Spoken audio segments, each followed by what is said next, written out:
Hello and welcome to our final WWU Marketing Alumni Chat of 2021. I'm so excited to be doing this from back on campus. This is a very big deal for us. And we thought that we would end the year with a discussion on marketing trends in retail, because everything has changed and basically the whole deck has been shuffled over the last couple of years. And it's time for us to take a look at holiday marketing trends, what's worked in 2021, what's been new, and what's coming in 2022. To explain all of this to us are our three WWU Marketing Alumni, Brandon Bethel, Bob Brennecke, and Paul Burke. And so I should mention that the marketing department and the Alumni Association are so excited to be jointly offering this chat. A little housekeeping before we get into it. Some of you have submitted questions in advance. Thank you, that's so appreciated. As we move through our discussion today, you're going to have more questions, and please submit those through the Zoom Q&A function, which should be at the bottom middle of your screen. And you can use that to send any questions that come to mind, and we'll respond to those questions throughout the discussion as we are able to today. So let's get started. Bob Brennecke, Microsoft. What would you like to tell us about yourself? Yes. Hey, everyone. First of all, it's great to be here. This is a subject I've been passionate about. Ed and I have talked about retail for years. I've given talks on retail. So very excited to be here. Very excited to talk about retail because it's such a changing landscape. I have been at Microsoft about 17 years now, and I am currently over on the Minecraft team as the director of retail events and experiences. So looking forward to the conversation today. Great. Thanks for being here. Brandon Bethel is a senior marketing specialist at Nordstrom's. Brandon, tell us about yourself. Hello, it's exciting to be here, as Bob said. So my name is Brandon. I was a graduate way long ago in 2012. I've been at Nordstrom almost 5 years in varying roles on the marketing side. And right now I'm on the content and messaging strategy team. So really supporting our global content strategy, how we look at content all up for all the different marketing channels that exist. How are we executing a content strategy that's consistent amongst all those placements and things like of that nature. So super exciting. My experience has definitely been a lot more like retail account management before this. So managing the partnership between the merchant team and our marketing team and really supporting those strategies. Those merchandising strategies with a really robust marketing strategy. But it's really exciting to be able to take that and flip it on its head a little bit with this space. I'm really excited about retail. I've been in the retail game since I was about 18, 19, first job, South Center, Abercrombie & Fitch. And then from there, just different different retail roles from then on out. So I'm really excited about this conversation and really excited to have it with a lot of really strong retail professionals. Great. Thank you so much. And finally, we have Paul Burke, serial entrepreneur, employee one at Groupshop. What can you tell us about Groupshop and Paul Burke? Well, like Brandon and Bob said, it's really cool to be here. And this is the second one Ed has invited me to. And the first one, I guess I didn't screw up that bad. So it's cool. And you know, there's just last time such good interaction and questions. So I know, and you guys are in very good hands with Ed. He's one of the smartest people I've been around. Yeah, thanks for the intro, Ed. I originally started my career in startups to some level of success, not as much as I'd hoped for. Moved into e-com a few years ago, and I've been managing 3 e-com brands. One that's physical goods and 2 that's digital products. And I've moved over to work for a company called Groupshop, which is basically fueling social commerce, which we can definitely get into more. And I am a 2014 graduate. So great. So we're excited to hear more about all these different channels. We've got I think a really interesting perspective in hearing what has been going on from Microsoft and Minecraft side of things, and also Bob's history in Xbox, to the more grounded Nordstrom, and the e-commerce retail facilitation of Groupshop. I want to start by asking about what changed in 2021. Paul, do you want to start with this one? Like, what's different? I mean, I think a lot is different, and I think Brandon and Bob will probably attest to that. I think we're seeing. I mean, for one thing that shook up, I think, e-commerce specifically was the iOS updates that happened a few months back. And what we saw was increased sort of data protection and privacy, and frankly, Apple is going to use it to sell their own ads. So how much is it as data privacy? That's for another discussion. But I think for the last 5 to 10 years, Facebook has been this massive opportunity for people who can get good creative and good copy for advertising. And Facebook has been, that's why it's been such a good engine. And there's been literally millionaires created off just knowing one thing, which is media buying on Facebook. And so now I think what we're seeing is from those updates, I know for the brands that I work with, we saw ad tracking and ROAS cut down by like 80% overnight. So there's businesses that are built almost solely on the back of Facebook and Instagram. And luckily for us, we saw some of this coming. So we're like, okay, we need to invest in like organic channels, like SEO, building up our YouTube channel, that sort of thing. But I think, what we're seeing is brands taking a much more comprehensive approach going forward, and not being so singularly reliant on, okay, we're just going to spend, millions and millions and millions on Facebook. And that's what a lot of D2C brands have done. And I mean, just to give one, for example, I know a little bit about is the Movement watch brand, was one of those ones who got in early on Facebook, marketed the heck out of it, and did really well. And when they sold it, it did not do very good. And it's not doing very good now because that was their channel. And as costs went up, and now what we're seeing is just tracking is still difficult. And that doesn't even get to the email marketing, in which Apple's making it harder to collect email addresses and actually calculate open rates. So I guess to very simply answer your question, Ed, it feels like a lot has changed. And Brandon and Bob, I'm sure, can expand a lot more on that. So Brandon, what do you think are the biggest changes that we've seen in 2021?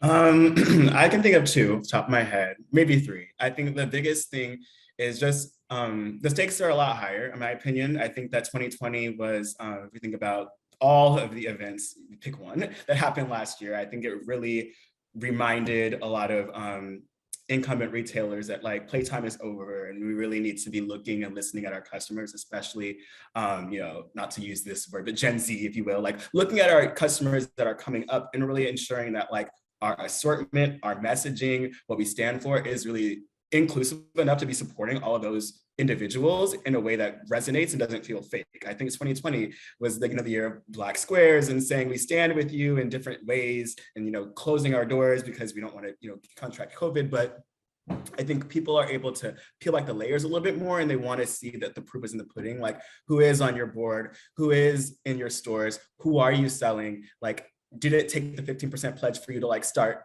supporting some things? Like, those are, I think, really what consumers want to see. And so I think that what we saw last year in terms of the consumers really saying, where are you on this? You haven't moved fast enough. I think that energy is just continuing, and people are going to want to continue to see representation amongst every opportunity under the sun of what that means. And what does that mean, not just as a product offering, but how are your services different? How are you thinking of the customer, the multitude of customers that exist, and their life stages that exist, and the needs that they have that exist, and how your retail environment and items can help support that. So I would say that's the biggest thing. And then not to spend too much more time, but I would say the other thing, especially thinking of my retailer as one that maybe people think about as a little bit more old school or whatnot. Obviously, the importance of both channels, both in-store and online, just continues to be a focus. I will just, be the one to say, I think that we've always been thinking top of mind at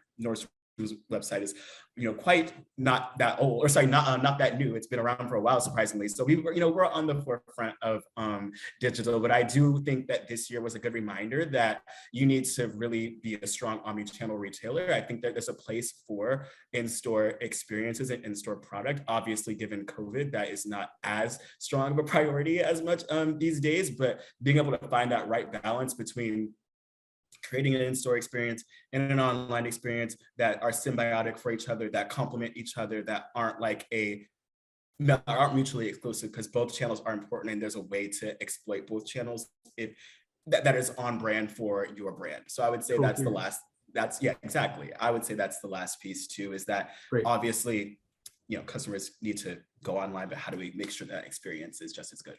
Yeah, great. Yeah.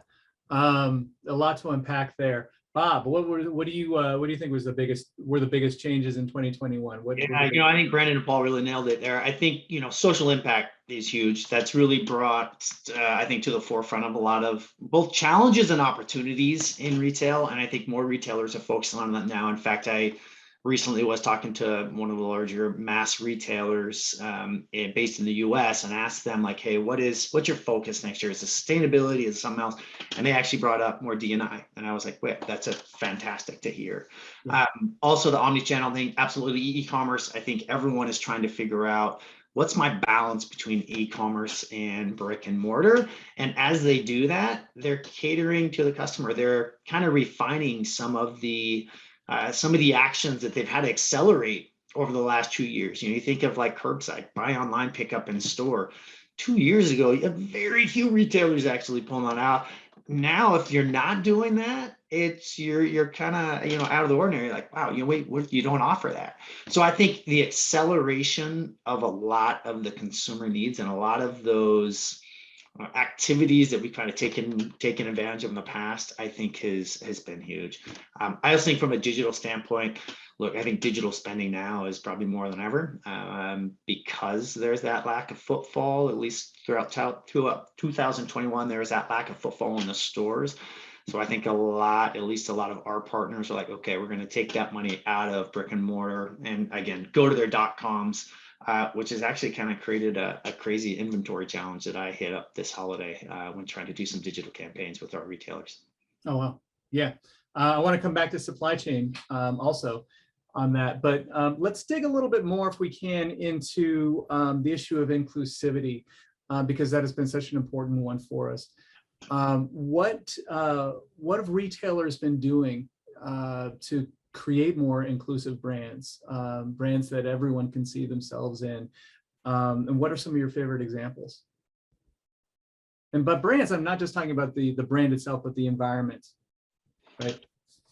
Bob, why don't you start on this one? Yeah, it's interesting, and I kind of mentioned it. Like, I think some retailers have been at the forefront of this, and they've been thinking about this for a while. And I think you can tell who those retailers are that have really been pushing this for years and years.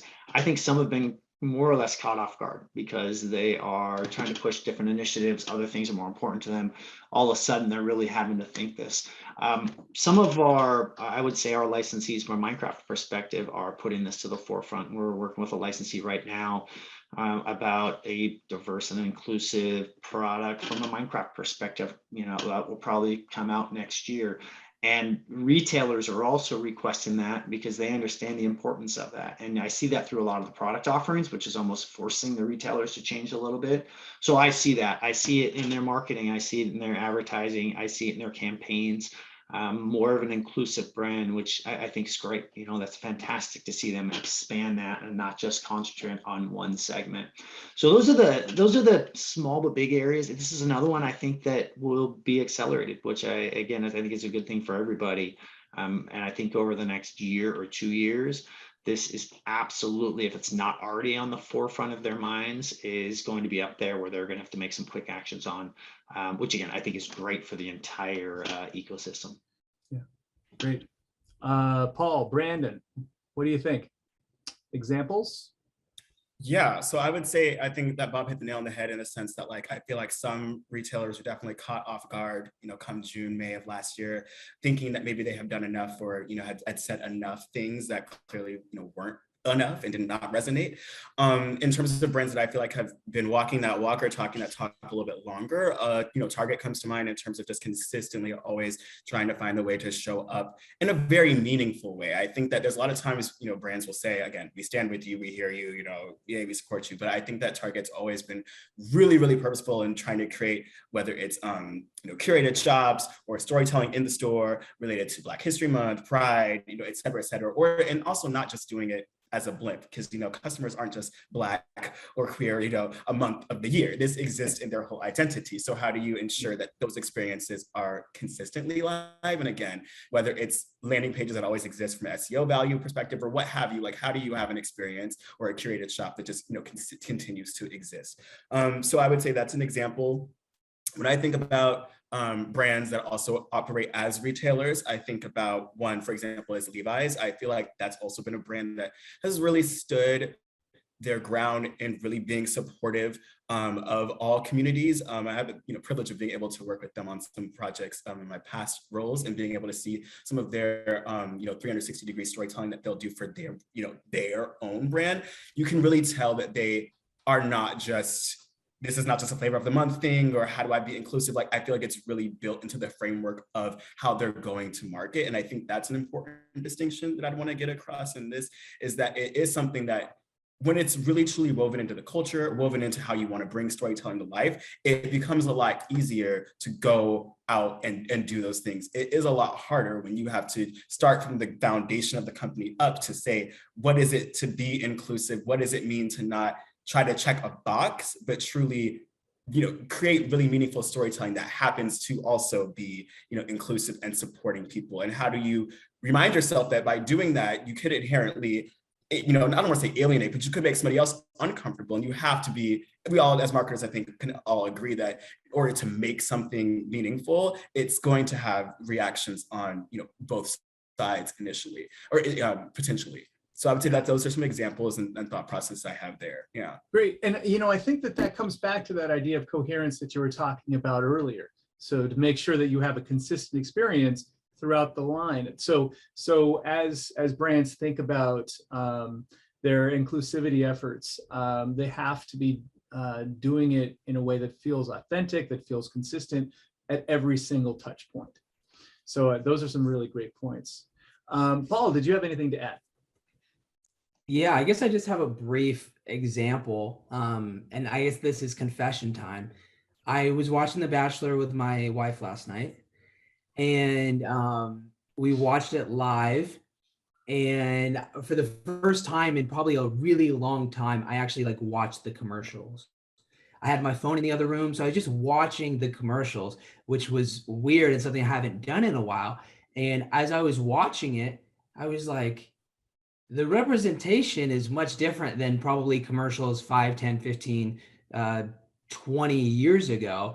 And I think it's really evolved to where now we're seeing representation across, and it goes back to what you're saying, Ed, cohesion, right? Where who you're seeing on commercials looks like the clientele and customers, right? And so even frankly, watching The Bachelor, which is I think probably primarily one demographic, I was even surprised, right, that there was so many diverse voices and faces in these commercials. And I thought, it's just shown how much that I think this matters to brands in a positive way. And it's just, it's becoming much more, I guess, normal.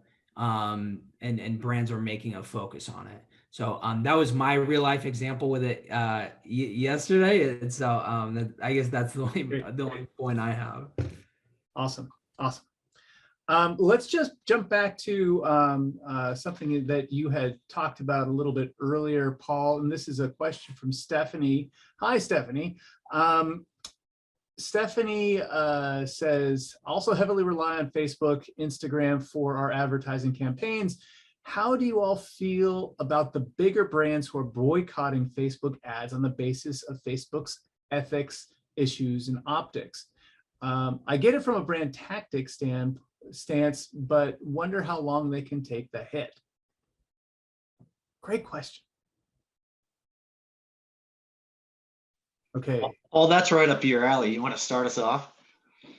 Yeah. So I actually responded to that. You could click show reply, but I think if you are killing it on Facebook, which there certainly still are brands that are doing very well on Facebook regardless, right? They've got really smart with creative and targeting and their funnel and all that sort of stuff. I do not believe you are peeling back based on having a gripe with Facebook. I just don't believe that's true at all. So what I believe is if you have peeled back, it means that you have other channels that are working for you, and you can just sort of put it on. Oh, we don't need Facebook. Lush came out maybe a couple weeks ago and was like, we think social media is bad and we're not going to do it. As like a Lush customer, sometimes I'm not buying off Facebook or Instagram, right? And I think that's very much like retail driven. And I think that's where a lot of brands are, where they'll use something like Facebook for top of funnel, right? But if you're using it and you're getting like positive ROAS from it, where the $1 you put in equals, $3 for you within like a 30-day window, you're not stopping advertising on Facebook. I just don't care the dilemma you have with Facebook, the pros and cons of it. If Facebook is working for you, you are throwing as much money you can at Facebook. I think Paul brings up a really good point. I think the only thing I would add, though, is that I do think that these types of debates will continue to come up, especially as I think about other individuals entering the workforce. I think I've even seen it myself in the all hands meetings that I've been in, and the really pointed questions that I think some of the younger employees that I work with are asking, or just more impassioned employees are kind of saying like, hey, we need, like, let's dive into this and understand, do we really need to have Facebook? What is our exit strategy? If we as a company are saying one thing to the consumer, or engaging, again, knowing your target customer, understanding your customer, if you feel like you want to support and engage with the customer who's super passionate about those issues, I think it is going to behoove you to think about those things. And as Paul said, how are you adjusting your financial strategy to support other channels that maybe are more in line with the values that you set up, that you've exploited, or sorry, that you've set forth. But I think it's a debate that is going to continue. And I think that it splinters into a lot of different areas, especially if you think about retail, especially if you think about manufacturing in places that are not the most desirable climates. So I think there's a lot of layers to that. And I think those questions will just continue to come up. So I think that it is something that as leaders, whether they're marketing leaders or retail leaders, I think it's something to definitely have on your radar about how you want to approach that, and truly think about contingency strategies and plans, because I do think that people are becoming a lot more literate and understanding about the whole structure of a company, and saying, hey, you're saying these things matter to you over here, but you're manufacturing this product or buying from a supplier that's doing X, Y, and Z. How are we bridging that gap? Another example that has come up that I've seen come up in certain companies is like the relationships certain tech companies have with ICE. And then what does that look like if you're a company who's working with that same technology? Like, how are we thinking about that a little bit more cohesively to really say, is what you're standing for truly how you're standing for it in all facets of your business? Because if it's not, I think it is worth unpacking and understanding what is that push and pull and what are you willing to give up. To Paul's point, like if Facebook's really working for you, but then you're also on the other hand trying to talk about social media in a certain way, you should be ready to make that switch or divert as needed to really be as authentic as possible, which I think is what consumers are looking for right now. Great. Wow. Yeah, Brandon, you said something earlier about just being consistent with that message on another subject. And I think it's the same thing. I think what's different now versus in the past, like in the past, there's always been boycotts, right? Whether one thing or another. Now you have social media, you have all these other, outlets that you can really go out there, or activists, whoever can go out there and really drive that momentum around a brand. But I think especially as these larger companies, they have so many facets to their business that if it's just Facebook, they're banning. If it's just, or if there's just another social media platform that they're not going through anything, they better look under every rock what they're doing, because there are pitfalls everywhere and someone is going to uncover those. Great. Very interesting. Let's jump to another question. This is from the outstanding Edward Coe. Great to see your name there, Edward. We all know that last year was a very abnormal, and I love this question. It was a very abnormal and strange year from a customer behavior and seasonality perspective. Are you all focusing on FY19 rather than FY20 year-over-year metric targets? And do we think that BFCM has expanded to a spot where it isn't isolated to just that weekend anymore,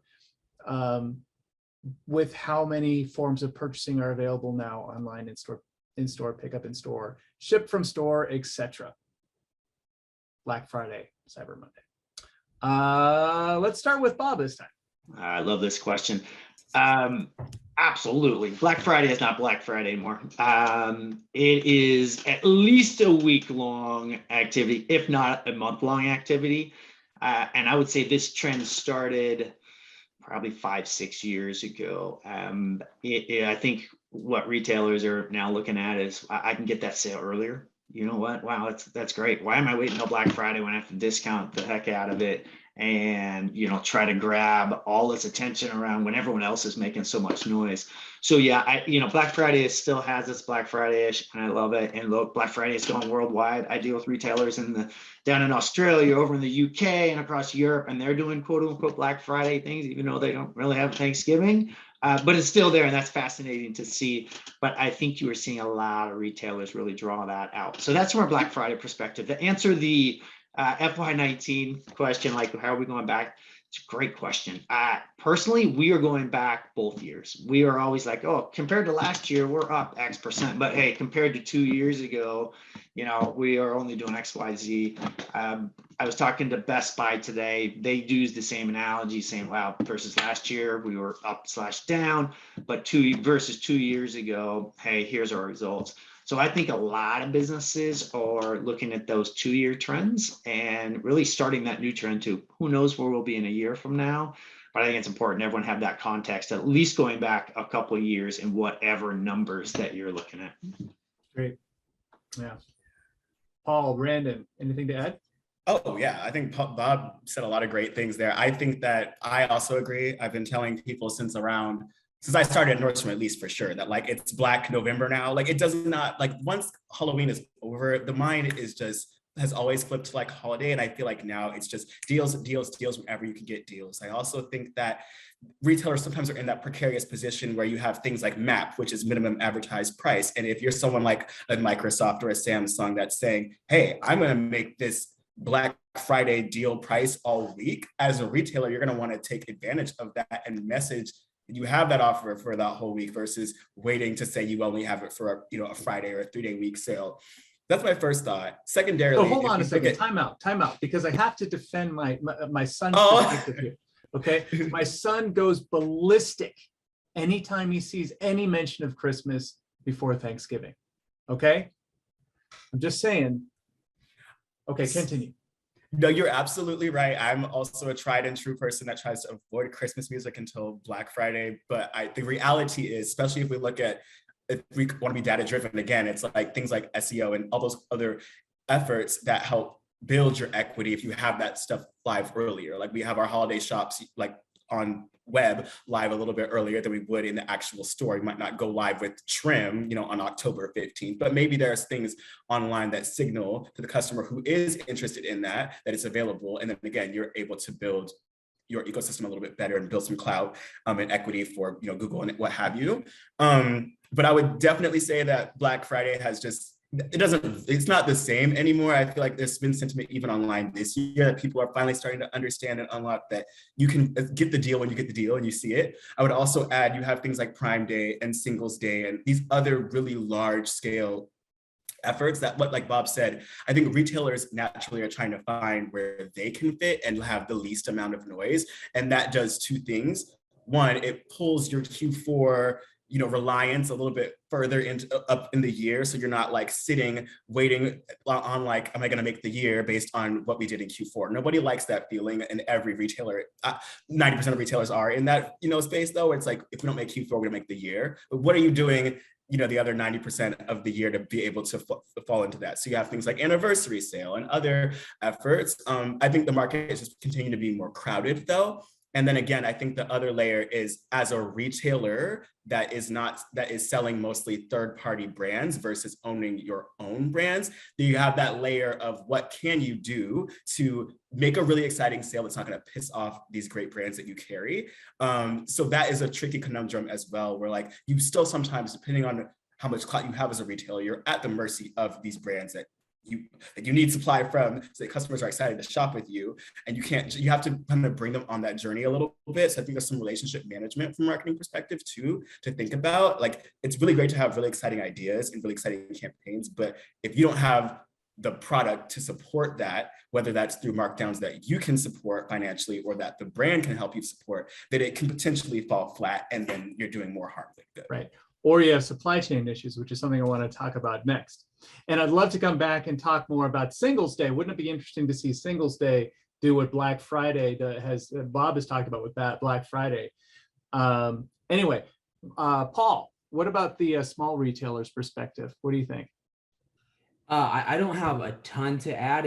I think Bob and Brandon just totally knocked it out of the park. If you're starting on Black Friday, you're way too late. And your competition is cleaning up because everybody's starting much earlier. I think from a lot of the, at least e-com side, there's a ton of prospecting going on the early parts of November, where you're just throwing money at top of funnel, trying to get people into your, opting into your lead magnet, and then hitting them with Black Friday or Black Friday deals, 10%, 20%, 30%, all that sort of stuff. So I think, even from an advertising perspective, you are seeing companies really gear up and throw a lot of their budget, not actually on that weekend, but before that, so that when that weekend comes, they're just hitting you with emails and texts and they're cleaning up that way, knowing that, in the ad world, like, ad inventory is going to be low because a lot of companies want that space on Facebook and Instagram and, now TikTok. So I think that's sort of where it is from a small and medium sized business, and maybe even, some of these bigger companies are, let's start really early with our prospecting and get as much channel traffic as we can top of funnel, and then those people, we know X% will probably convert when this time comes around. So I think that's where things have definitely changed. Great. Well, let's jump back into this question about supply chain. What do you think has had a bigger impact? Supply chain disruptions or consumer reluctance to leave home during COVID? Brandon, you want to start? Oh, yeah, of course. I feel like I have an answer, but I also feel like they're kind of tied together though, too. I feel like the supply chains issues obviously arose because of, potentially in certain instances, arose because of the pandemic. And so then you have a layer of customers an influx of customers who are shopping online, which is a little bit more difficult from a retail perspective, because you need to manage those through your distribution centers most of the time versus, your store, which you have products sitting in and customers not coming to. So I think that was the whole layer. But I guess the short answer to my question is, I think that supply chain definitely is having the bigger issue, because you can't sell what you don't have, right? And so if issues are coming from the port, or issues are coming from external factors like that, it's a little bit more difficult. I think if a customer's not coming into your store, what we've seen the last 3 to 5 years, I would say, is stores leverage, stores that have a large fleet, leveraging those fleets to be their own mini distribution centers. So how am I shipping from store to a customer so that I don't have to, so that I'm not sitting on inventory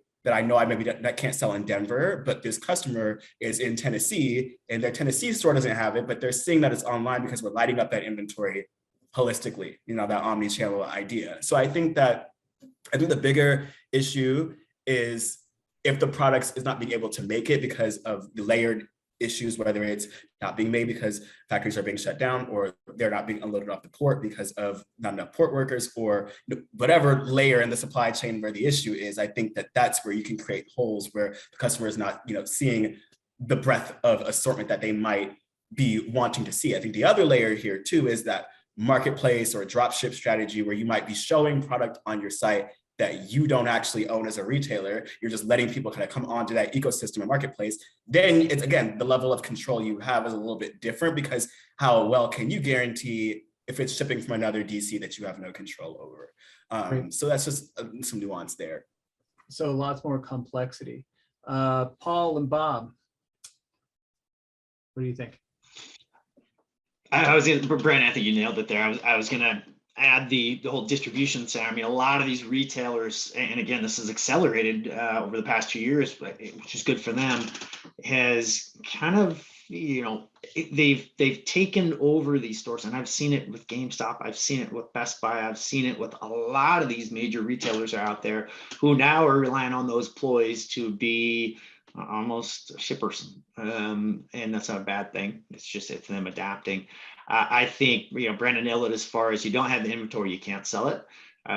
It is a result partly of the people staying home, whether that's from a work perspective, not being able to find enough workers, the ports, not being able to get it out of the ports. I mean, it's all kind of sort of tied in.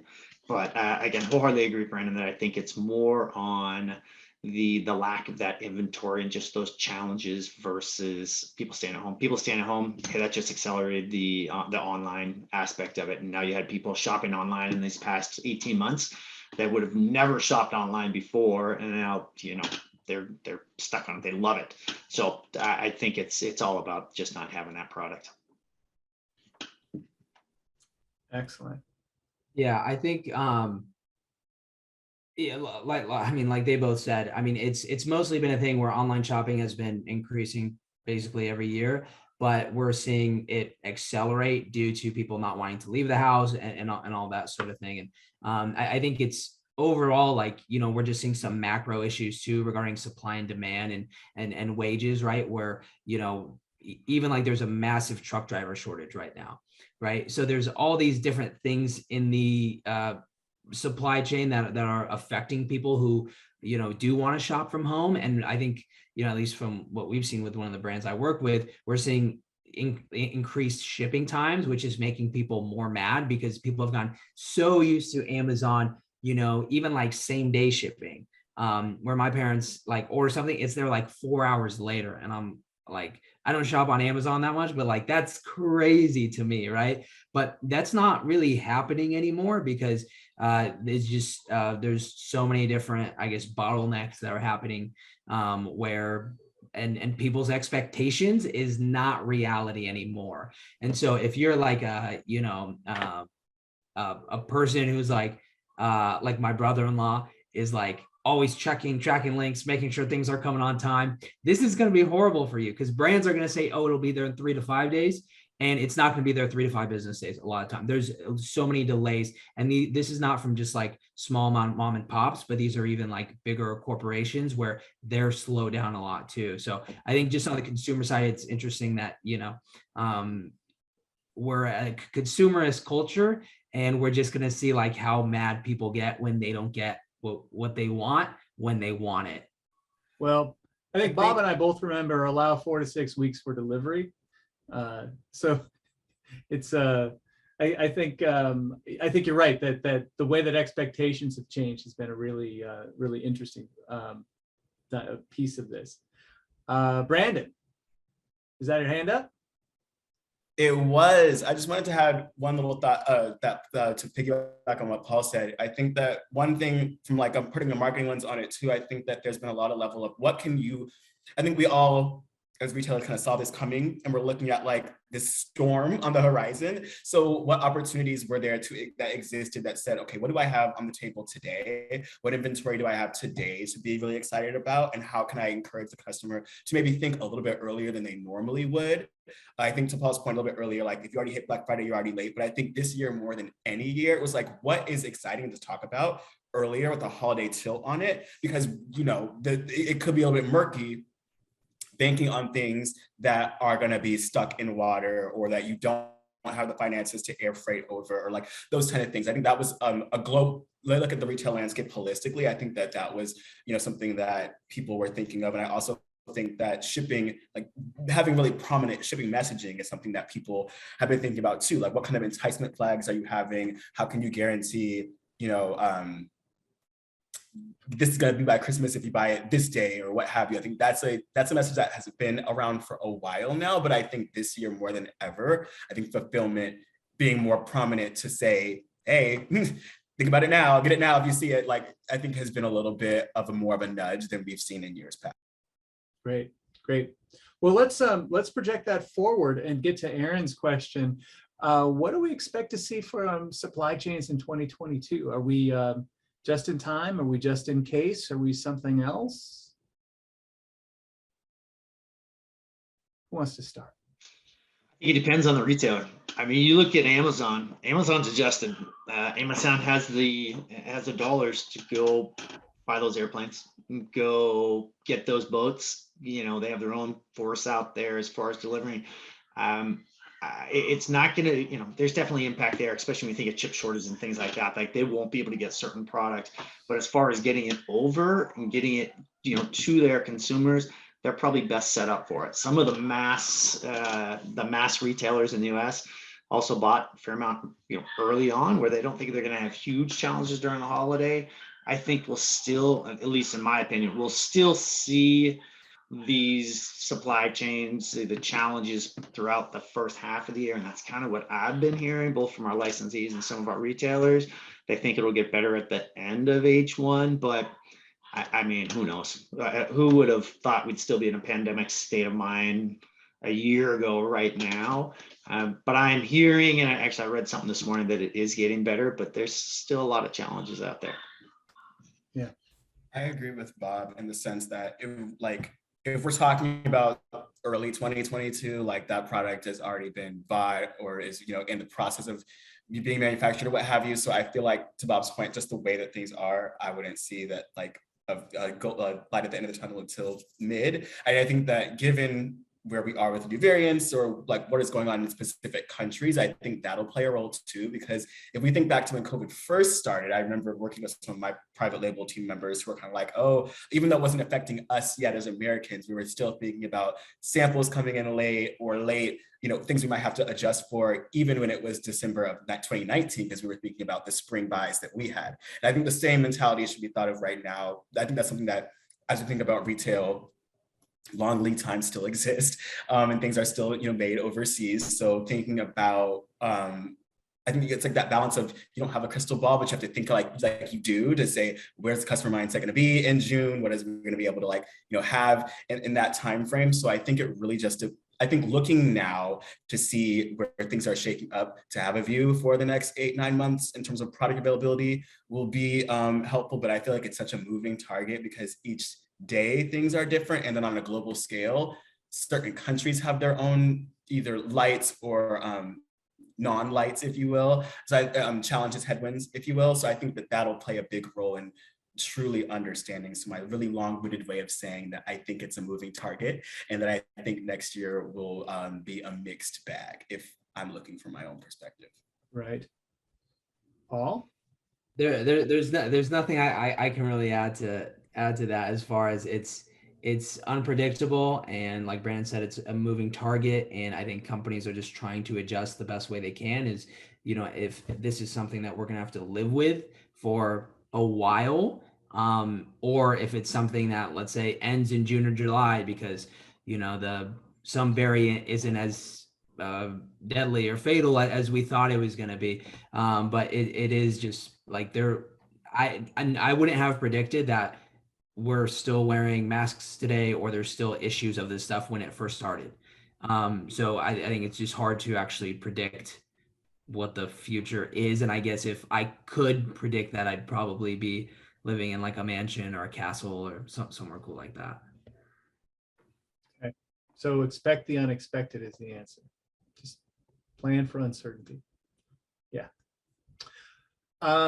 So jumping back to this holiday season, one of the early trends that we've seen seems to be that we're finally seeing some sales of Oculus. So that was a big Black Friday, Cyber Monday item. What can we expect from retail trends in AI and VR technology? Is there retail in the metaverse?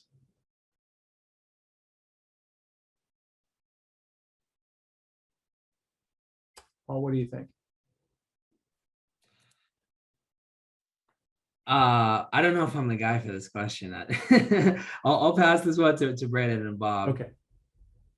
I'll jump in on the VR portion, because we've talked about VR on the Xbox side for years now, and even beyond that. I think VR is so driven by content. Like, you got to have a content story out there in order to have a VR play. And I've thought about this for a while. It'd be amazing to have this crazy educational environment where a class of fourth graders could go over to Greece for a day because they all have VR glasses on, things like that. But it's kind of the cart and the horse being that, all right, someone's got to fund that content and get that going and then sell it in order, and then they got to buy the VR and things like that. And we haven't figured that out yet. Like, there's some okay content out there. There's some pretty good content out there, but I don't think there's enough about it to really drive that all together.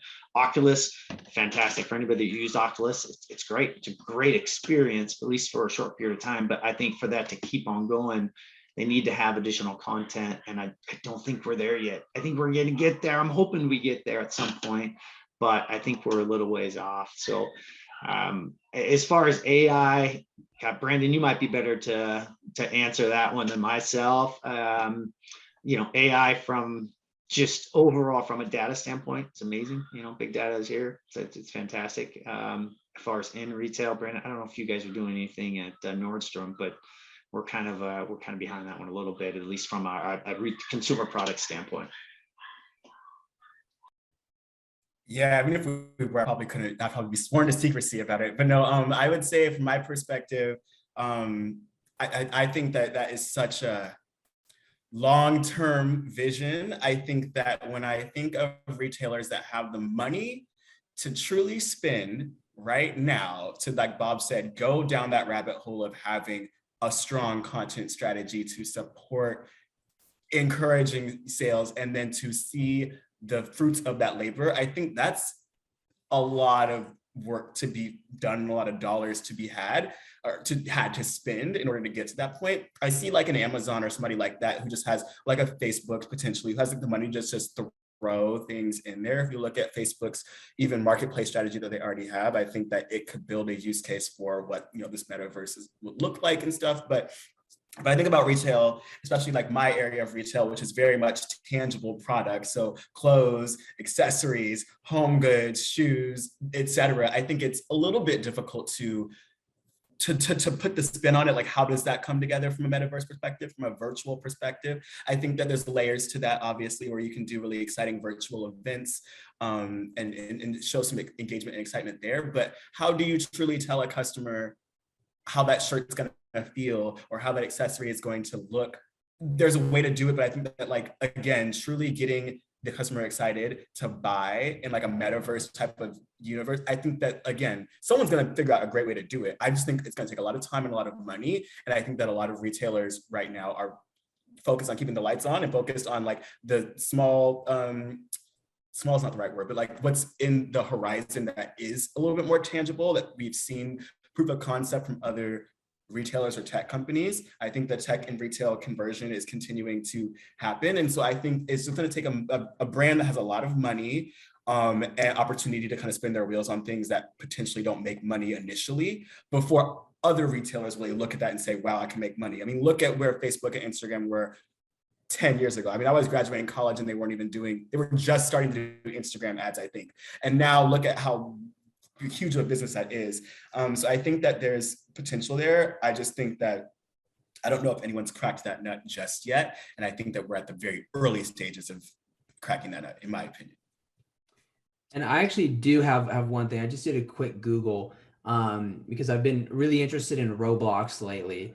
And Little Nas X did a concert months ago, and sales of digital merchandise is not tangible, is nothing you can feel, wear, whatever.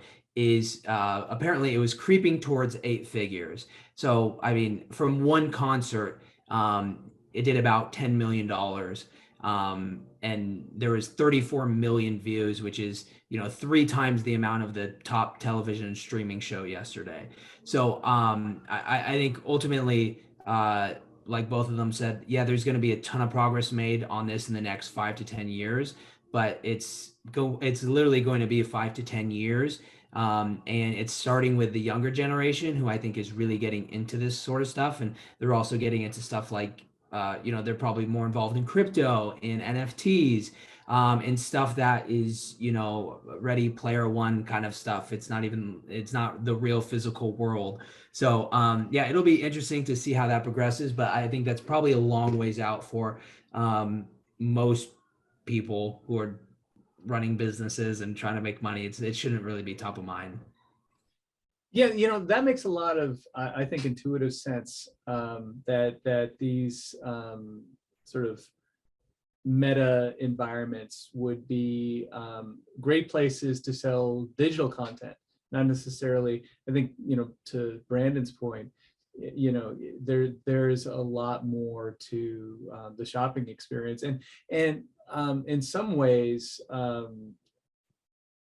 it's a terribly inefficient way. I mean, if you're not going to have the physical experience of the product, there are much more efficient ways to do it. I did a lot of research related to Second Life about 10, 15 years ago. And, that platform, I think for its time, made a pretty strong play to try and create this sort of protocol around retail in an online environment. And, it could only go so far. So it'll be interesting to see whether or not the new technological tools that are in place are going to be able to create experience that's not quite so impoverished as what was offered then. Okay, let's shift gears and talk about, we're running out of time here, and I want to talk about what's coming generally. So, 2022 and on, what are your big predictions beyond the supply chain? So we're already planning for uncertainty, but let's be pundits. What do you got?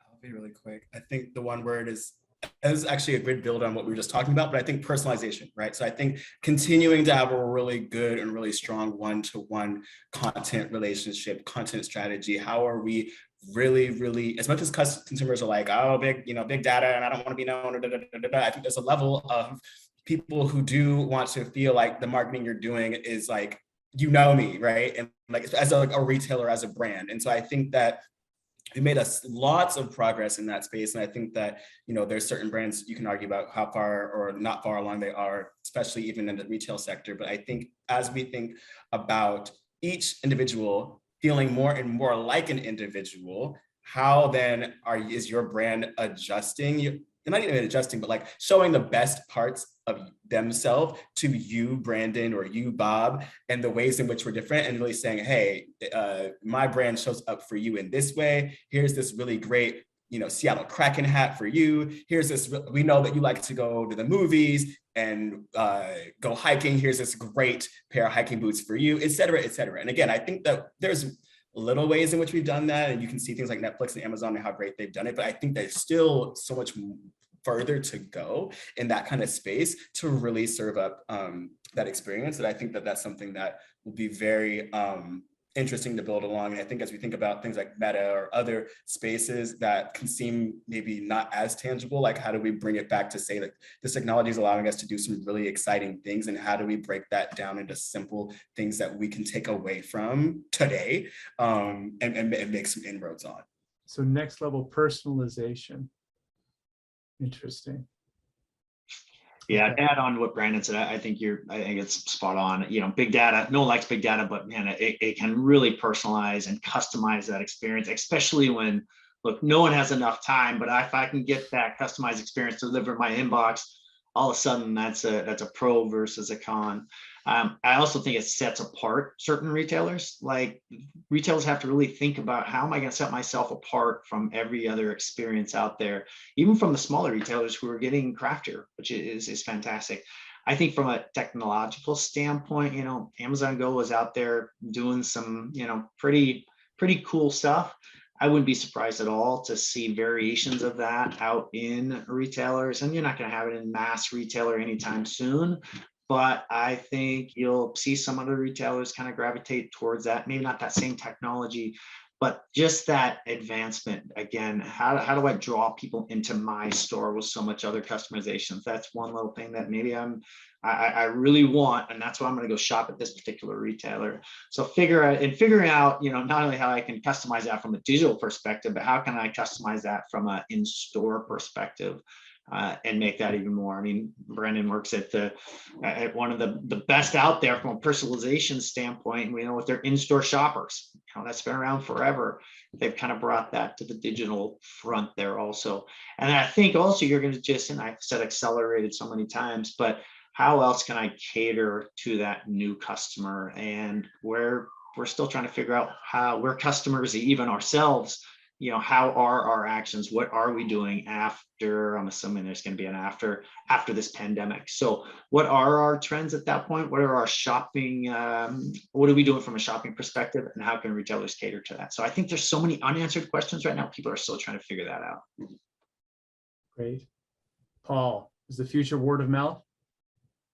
Yeah, I mean, I kind of got to do a company plug here. But anyway, one thing we're doing at Groupshop is fueling social commerce. So I think, one of the fastest growing trends is we're buying products, yes, from ads, right? But also from our friends and our internet friends. And I think what we're finding out is our internet friends are not just, a few people here and there, but they're creators on Patreon, or they're people we follow on Twitter or Instagram, or they're people who do clothing hauls on TikTok. I mean, you name it, right?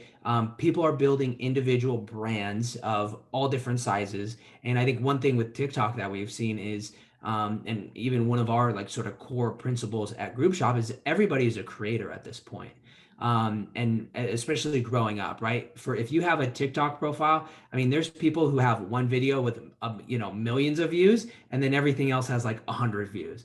So what we're seeing is everybody, into what Andy Warhol said, everybody's getting their 15 minutes of fame to some point, and Groupshop is helping people monetize that, and essentially becoming, getting cash back and helping their friends get discounts. So I think that's one of the things that's most interesting. And I mean, even just looking at, a lot of fundraising announcements in the startup world, right? There's a lot of influencer platforms that are getting very high valuations based on revenues that are not super high.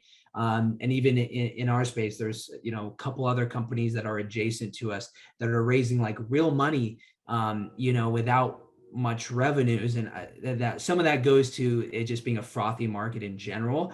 But overall, I think we are seeing product discovery change. And we're seeing people develop real relationships with, the influencers and creators they interact with on different platforms. So I think that's obviously something I'm interested in, because at Groupshop, we're seeing that every day and trying to create a future in which, e-commerce is equitable. So if you are referring a product from Nordstrom or from Microsoft, that you're actually getting compensated for sharing that, in which your word of mouth is not getting compensated for right now, for the most part. So that's one thing that we're working on. And I think that's, even just from, I got a simple graph here, but influencer marketing has tripled in the last 5 years. And I think that's just going to continue to grow as we see more people qualify as influencers. Yeah, great.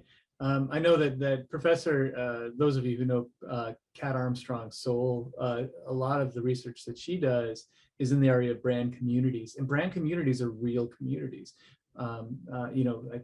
There is really something there where we look to each other for answers. Well, we are out of time, but I want to, maybe if we just wanted to stay on for one more minute, if anyone needs to drop off, that's fine. But panelists, are there any questions that you would like to ask each other?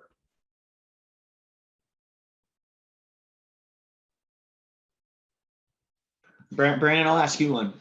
You mentioned it. Nordstrom's been around forever. You think of Nordstrom as this brand that, some people think of it as, it's great. It's my parents, my grandparents' brand. Others, are thinking, all right, it's a new generation. How does Nordstrom go about and kind of pivot on that? And I think, by the way, I think they've done a pretty good job to this point. How do they continue that? I think that's a fabulous question. And I think that it's always top of mind. I think that anytime, I think we have a wonderful suite of teams. If we look at like the whole gamut of marketing, I think this is a perfect IMC example of, if Purdy's in the audience, hopefully he's rooting. But no, in terms of just all the different ways in which channels have to like kind of come together to support an ongoing message. I think from a PR perspective, we are always talking about kind of peeling back some of those ideas of what people my age and younger might think of Nordstrom as, like, we're not this stodgy, old, et cetera, et cetera. We do have the best mix of brands. I think that's something that we talk about a lot. We are a high-low company, from Vans to Valentino, et cetera, et cetera. Like, that is an opportunity to really shop and see that you can see yourself there. You can find items for yourself. So I think that's a layer. I think that layer of diversity, inclusion, and social responsibility, those are huge, huge, huge initiatives. And I feel like those have always been a focus. And I think that we just continue to ramp up how much we need to really, move the needle there. But if we think about our commitment to Black and Latinx brands, which they made a statement about in one of their earnings recently, I think there's just a lot of focus that the company has on saying, we need to be a company that people are thinking of, that younger consumers are thinking of, that more consumers are thinking of. And so I think we've done that through that explosion of brands that we carry, the types of brands we carry, the really exciting partnerships we have from our private label perspective. I think if you think about you as a company, you own that private label, you can do things with it that you might not be able to have to rely on other brands to do that heavy lifting. So the really diverse partnerships we have a really exciting partnership with Christina Martinez, who's a local artist, and that's been live right now. We're doing some amazing things with Wild Fang, which is a gender inclusive brand. So I think we're really looking across all cylinders and really saying, we know that as all consumers, these are focuses we have. How can we light those up a little bit more so that we're showing our customers that we really are thinking about all of them, but also doing it really purposefully, right? Like, you don't boil the ocean and just talk about everything to everyone. I think it's really important to say, this is what we have going on, and this is a super targeted way we're doing it. And so we've making some unlocks on social, I would say, as well too, and really looking at, I think Paul made a really, really good point earlier about like influencers and how strong of a strategy that is from micro to macro. So how is that ecosystem equitable? How are we partnering with, multiple identities, multiple sizes, genders, ages, etc. Like, how are we just being super purposeful about, creating an experience that runs the full gamut, so that, Bob, to your point, people aren't just thinking of, oh, I go there for my shoes or go there for my work clothes. Like, I've heard those kind of comments before, right? But I think that again, whether we look at social or our PR partners are saying, or the paid ads we're going out with that are, expanded on what we're talking about, or the super under the hood things we're doing with, algorithms and whatnot. I think it's all coming together to fire across on all cylinders so that we're staying relevant for the people that are coming up. Wow. Hopefully that answered the question. That is in my book, that's a great answer, and it's probably one that we're going to have to end on.